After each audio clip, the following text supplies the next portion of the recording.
रिश्वतखोर बहू। ये क्या बात हुई? तुझे पता भी है तो क्या बोल रही है बहू? एकदम सही बोल रही हूँ। अगर आपको मुझसे अपनी इन ऐंठन भरे घुटनों की मालिश करानी है तो मुझे वो देना पड़ेगा जो मैं मांग रही हूँ। एक हाथ दो और दूसरे हाथ लो, सिंपल। बहू हूँ, इसका मतलब ये नहीं कि नौकरानियों की तरह काम करूँ। ये है अमृता और उसकी सास रेखा। अमृता एक नई नवेली बहू है जिसकी शादी कुछ दिनों पहले ही रेखा के बेटे माधव के साथ हुई है। वैसे तो अमृता दिल की बहुत अच्छी है, लेकिन वो कहते हैं ना कि खून का रंग तो दिखता ही है। बस वही डॉन की बेटी होने का रंग यहाँ अमृता में भी दिख रहा है, जो है रिश्वत लेना। जी हाँ, काम चाहे कितना भी छोटा या कितना भी बड़ा क्यों ना हो, हमारी अमृता बहू बिना रिश्वत लिए कुछ नहीं करती। चलिए देखते हैं आगे इनके साथ और क्या क्या होता है। रेखा और अमृता को लड़ते देख ससुर प्रेमचंद वहाँ आता है और कहता है, अरे क्या हुआ? काहे इतना तिल मिला रही हो रेखा? अरे कुछ बोलोगी भी या कानों में हड़ताल हो रखी है तुम दोनों के? देखिए ना पापा जी, माँ जी ने मुझे कहा कि मैं उनके घुटनों की मालिश कर दूं, लेकिन उसके बदले में माँ जी मुझे वो हीरो वाला पुश्तैनी हार देने से इनकार कर रही हैं। क्या? घुटनों की मालिश के लिए हीरो का पुश्तैनी हार कौन मांगता है बहू? पापा जी, आपको तो पता ही है ना, आपकी बहू कितनी सयानी है, हर कोई भी काम फ्री में नहीं करती। और अब शेखावत खानदान का आटा तो इतना भी गीला नहीं है कि अपनी बहू को हार ना दे पाए। क्यों माय डियर माँ जी? देखा आपने प्रेमचंद जी, ये अब मुझसे पुश्तैनी हार मांग रही है, कल को पूरा घर मांग लेगी। अरे जा जा, मैं खुद कर लूंगी अपनी मालिश। ठीक है, मुझे क्या। एंजॉय योर मालिश टाइम माँ जी। रात में जब पति महादेव दफ्तर से लौटकर घर आते हैं तभी कमरे में, अमू सुनो ना, मेरा वो लाल रंग का जो शर्ट है ना वो धो दो ना प्लीज। एक्चुअली कल मेरी एक इम्पॉर्टेंट इंटरनेशनल क्लाइंट के साथ मीटिंग है, बहुत बड़ी डील का ऑफर है, इसलिए मैं अपनी उस लकी शर्ट को पहनकर जाना चाहता हूँ। अभी धो दो, रात भर में तो सूखी जाएगी, फिर कल अच्छे से कड़क वाली इस्त्री कर देना अपने शुभ शुभ हाथों से। जी नहीं, मैं ये सब ऐसे ही नहीं करने वाली। अगर काम करवाना है तो मेरी एक शर्त है। अरे यार, तुम और तुम्हारी शर्तें, बोलो क्या है?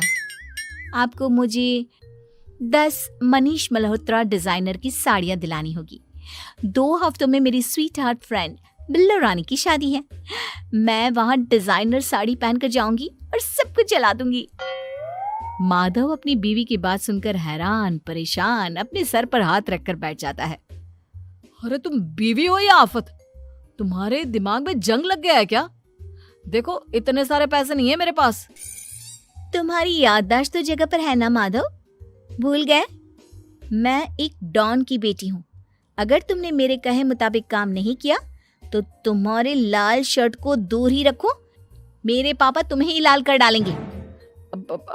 ठीक है, चलो अब ज्यादा मत डराओ, तुम्हें जो चाहेगा मिल जाएगा। अब ये डर और रिश्वत का सिलसिला यूं ही चलता रहता है और इसी तरह समय बीतता रहता है। एक सुबह सब नाश्ते के टेबल पर बैठे थे, जहां अमृता सबके सामने एक व्हाइट बोर्ड लाती है जिस पर दिन भर के सारे कामों के रेट लिखे हुए थे। अब ये क्या है? टीचर नहीं बनने का इरादा है क्या तेरा? अगर हाँ तो अफसोस, बेचारे बच्चे, उनका भविष्य तो अंधेरे में है। आप लोग बेकार की बातें बंद कीजिए और आंखें खोलकर ठीक से पढ़िए क्या लिखा है। ये आज के सारे कामों के रेट्स हैं। आलू पराठे, चाय, दाल, रोटी, चावल, सब्जी, हलवा, मिठाई, रसोई की सफाई, वॉशिंग मशीन में कपड़े धोना, ओखल में मसाले कूटना और माँ जी और पापा जी के अलमारी की सफाई करना। इन सब कामों की कुल मिला के जो रकम बनती है वो है ये 10,000 रुपए और माँ जी के लेटेस्ट लाए हुए सोने के झुमके भी। अमृता, तुम इंसान हो या हैवान? जरा तो दया करो हम पर। हे राम जी, उठा लो, अब ना देखा जाता ये सब। सच में पता नहीं कौन सा दिन था वो जब ये हमारे घर आई। महादेव, तेरे प्यार ने तो हमारा जीना दुश्वार कर दिया बेटा। दुनिया में बहुत रिश्वतखोर लोग देखे, लेकिन ऐसी रिश्वतखोर बहू पहली बार देख रहा हूँ जो अपने ही परिवार को लूटने में लगी है। बहू, तुझे पता है ना कि ऐसे रिश्वत मांगना गुनाह है। पापा जी, मैं कोई गुनाह नहीं कर रही हूँ। रिश्वत लेना बाहर की दुनिया में गुनाह है। मैं तो बस अपना हक मांगती हूँ। मेरी रिश्वत रिश्वत नहीं, मेरा शगुन है, नेक है। और वैसे भी मैं एक बहू हूँ, इसका मतलब ये नहीं कि मैं सब काम पूरी जिंदगी फ्री में करूँ, आपके चरणों को धोते बैठूं और 24 घंटे आपकी नॉन स्टॉप सेवा करती बैठूं। चलिए छोड़िए, नाश्ता और खाना चाहिए तो बोल दो जल्दी से, वरना मैं चली थिएटर। आज मेरे फेवरेट सलमान की पिक्चर रिलीज हुई है। इतना कहकर अमृता वहां से चली जाती है। इस बेवकूफ का जल्दी कुछ करना पड़ेगा।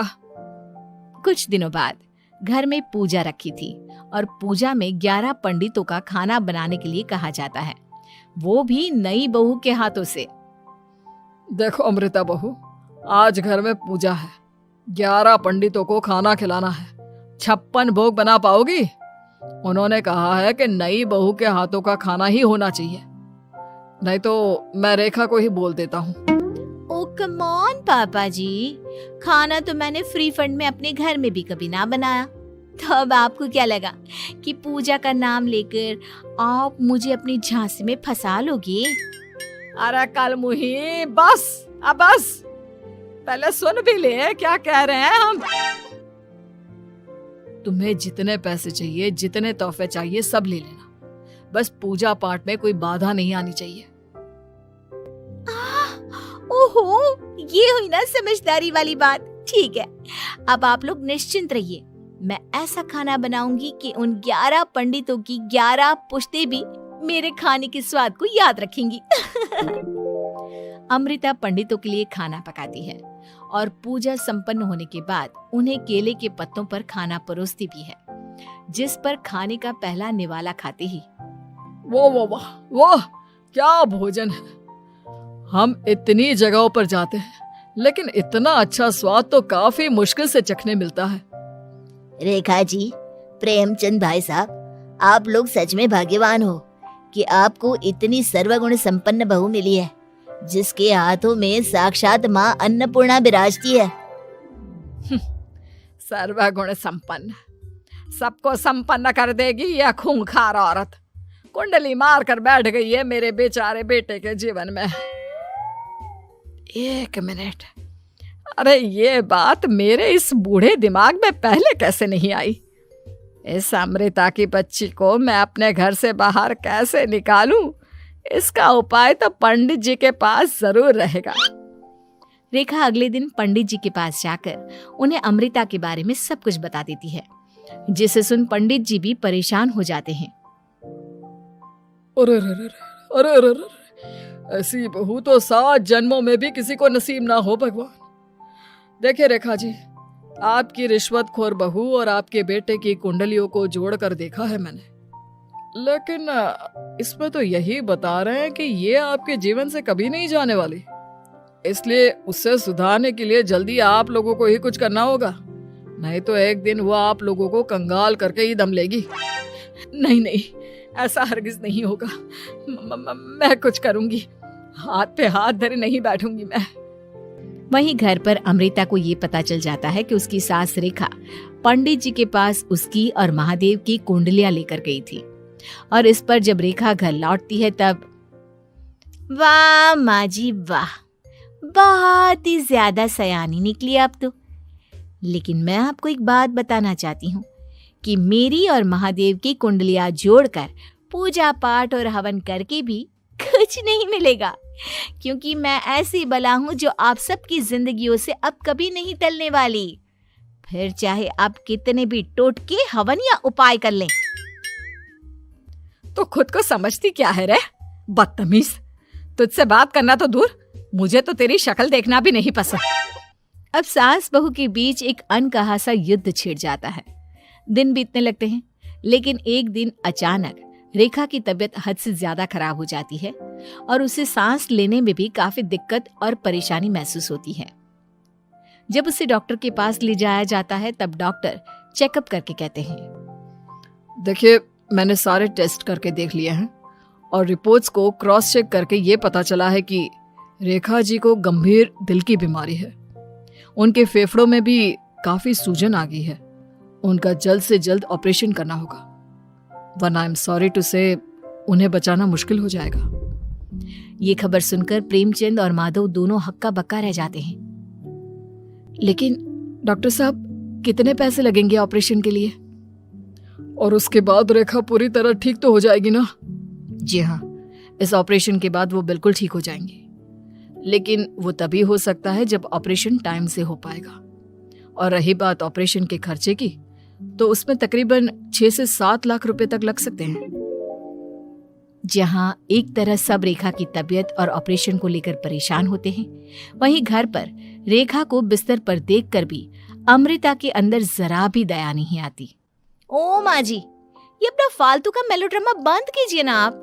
मुझे पता है आपको मुझे रिश्वत नहीं देनी है और घर के सारे काम मुझसे मुफ्त में करवाने हैं, इसीलिए आप ये सब कर रही हो ना। सीरियसली अमृता, ऐसे हालात में तुम ऐसी बातें कैसे कर सकती हो?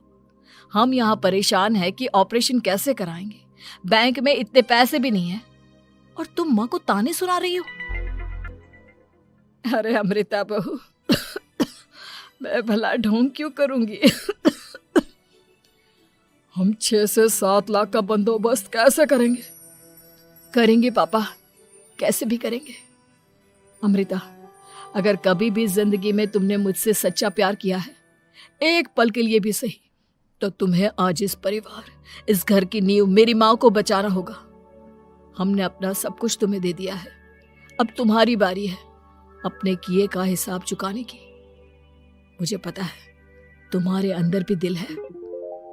अमृता बिना कुछ कहे वहां से चली जाती है और अपने कमरे में जाकर वो अलमारी में से अपनी माँ की तस्वीर को निकालकर अपने सीने से लगाती है और भावुक हो जाती है। माँ, आपके जाने के बाद पापा ने ही मेरा ख्याल रखा, लेकिन उनकी वजह से ही मुझ में काफी बुरी आदतें भी आ गई। शायद मुझे इतना बुरा आपकी गैर मौजूदगी ने ही बनाया। मैंने कभी आपकी लोरी नहीं सुनी, आपकी गोद में नहीं सोई, आपके हाथों से अपने बालों की चंपी नहीं करवाई, क्योंकि वक्त से पहले ही आप मुझे यहाँ छोड़कर चली गई। लेकिन अब मैंने जितना भी इस घर से लिया है, उतना सूद समेत चुकाने की बारी आ गई है। अब मैं अपने रहते अपने प्यार को भी उसी दर्द से नहीं गुजरने दे सकती जो मैंने आपके नहीं होने से सहा है। अमृता तुरंत ही अपने सारे पैसे और गहने माधव को लौटा देती है और रेखा का ऑपरेशन किया जाता है।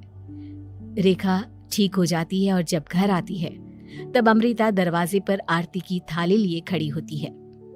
वेलकम होम माँ जी, आई मिस्ड यू। पता है कितने दिनों से किसी के भी साथ लड़ाई नहीं की थी मैंने, और ना ही किसी से रिश्वत मिली मुझे। क्या? हमें तो लगा था कि तेरी अकल ठिकाने आ गई है, लेकिन तू तो अभी भी जैसी की तैसी ही है। माँ जी, पूरी बात तो सुनिए। हाँ, ये सच है कि मैं रिश्वत लिए बिना नहीं रह सकती लेकिन अब ना मेरी रिश्वत बदल गई है। अब मुझे हर काम के बदले झप्पी, अपनापन, प्यार और अपनी इस माँ का दुलार चाहिए ये सब तो हम तुझे भर भर के दे सकते हैं बेटा।